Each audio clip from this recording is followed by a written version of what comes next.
If I had 5 minutes to live, I wouldn't want to be with any man really. If I had 5 minutes to live, I would be with my daughter. I would be with my closest friends. At this point in my life, I would not want to be with any one man. I've had a lot of really very special men in my life. I wrote about them, and I've been married more than once. Barbara Walters built an empire on getting people to reveal their deepest truths, yet she spent her entire life hiding her own. Her sister was kept away from friends. Her father tried to end his life when she was 28. Her daughter ran away at 15 and disappeared for weeks. And there was a love affair so dangerous she buried it for 3 decades. The woman who made others cry on camera carried secrets that would have broken almost anyone else. What really happened behind closed doors explains everything about who she became. Barbara Jill Walters entered the world on September 25, 1929, in Boston, just 3 weeks after the stock market crash that pushed America into the Great Depression. Her father invested everything he had into opening Boston's first Latin Quarter nightclub in 1937, and after paying every bill on opening night, he reportedly had only 63 cents left. The gamble worked. The club exploded with success and later expanded to Times Square, attracting millions of visitors. Stars like Frank Sinatra, Mae West, Milton Berle, and Mickey Rooney performed beneath bright lights, while glamorous chorus lines entertained packed audiences. Barbara grew up surrounded by performers, spending holidays and evenings backstage, absorbing the spectacle that shaped her understanding of fame and performance. Yet behind that dazzling world, life at home carried quiet emotional weight. Her older sister Jacqueline, born in 1926, lived with developmental disabilities at a time when society barely understood such conditions.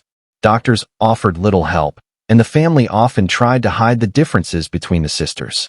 Jacqueline could not attend traditional school or live independently, requiring lifelong care and supervision.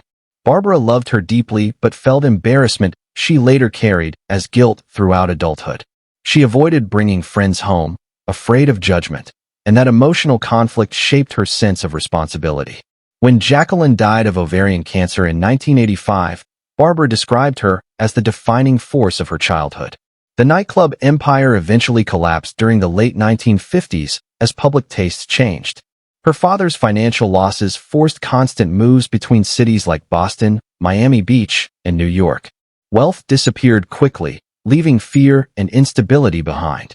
Barbara realized early that she would need to support not only herself, but also her parents and sister.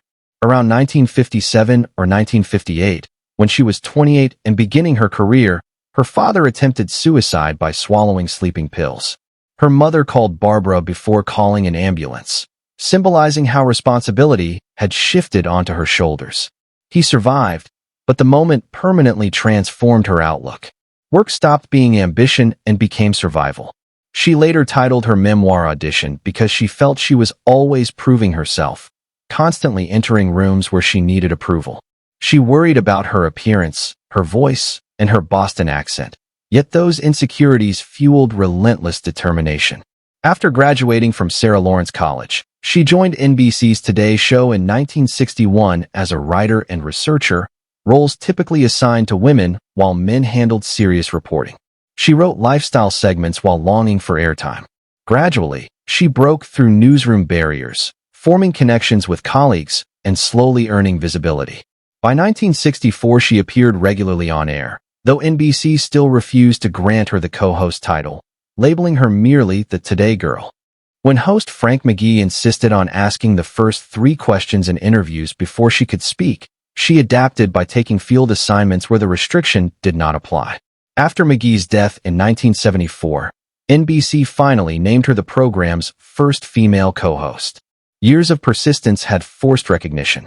She developed an interviewing style built on emotional honesty, asking deeply personal questions that disarmed even powerful figures. Her calm presence during coverage following President John F. Kennedy's assassination earned widespread respect, and by 1975 she received her first Daytime Emmy Award. In 1972, she traveled with President Richard Nixon to China as one of only 3 women journalists, and the only female broadcaster on the trip. The experience confirmed her place among elite political reporters. Then in 1976, ABC offered her a groundbreaking 5-year contract worth $1 million annually to co-anchor the ABC Evening News with Harry Reasoner, making her the highest-paid news personality at the time. The backlash was immediate. Critics questioned her salary and legitimacy. Her co-anchor reportedly treated her coldly, counting her speaking time and creating tension on set. Barbara responded by preparing obsessively, refusing to retreat. During the same period, she entered a secret relationship with Senator Edward Brooke, the first African-American elected to the U.S. Senate by popular vote. Their romance was passionate but politically dangerous, as he was still married and interracial relationships carried intense scrutiny in the 1970s political climate. The relationship ended before his 1978 re-election defeat, and Barbara kept the secret for 33 years before revealing it in her memoir in 2008, calling him the love of her life. Her interviews became historic moments. She spoke with world leaders including Menachem Begin and Anwar Sadat in Jerusalem, conducted a lengthy conversation with Fidel Castro in Cuba, and later interviewed Monica Lewinsky in 1999 before an audience of tens of millions. The exchange captured her signature balance of empathy and sharp questioning. Yet while her professional achievements soared, her personal life struggled. She married Robert Henry Katz in 1955, a relationship she later admitted lacked love and ended within a year. Her second marriage to Broadway producer Lee Goober brought heartbreak through multiple miscarriages before they adopted a daughter, Jacqueline, in 1968. Named after her sister, the child became the center of Barbara's hopes. The marriage ended in 1976, the same year her career reached new heights at ABC. She later married television executive Merv Adelson, divorced him, remarried him, and divorced again in 1992. After 4 marriages to 2 men, she chose not to marry again, later saying women can have everything, just not at the same time. Motherhood brought her deepest pain. Her daughter struggled with substance use and behavioral issues during adolescence, running away at 15 and disappearing for weeks before being located in New Mexico. Barbara arranged for intervention programs that ultimately helped stabilize her daughter but strained their relationship permanently. She later admitted that fame and work had taken time away from parenting she could never recover. In August 1997, at age 68, she launched The View, introducing a panel of women discussing politics, culture, and social issues openly on daytime television. Many executives doubted the concept, but the chemistry between hosts quickly proved successful, reshaping talk television.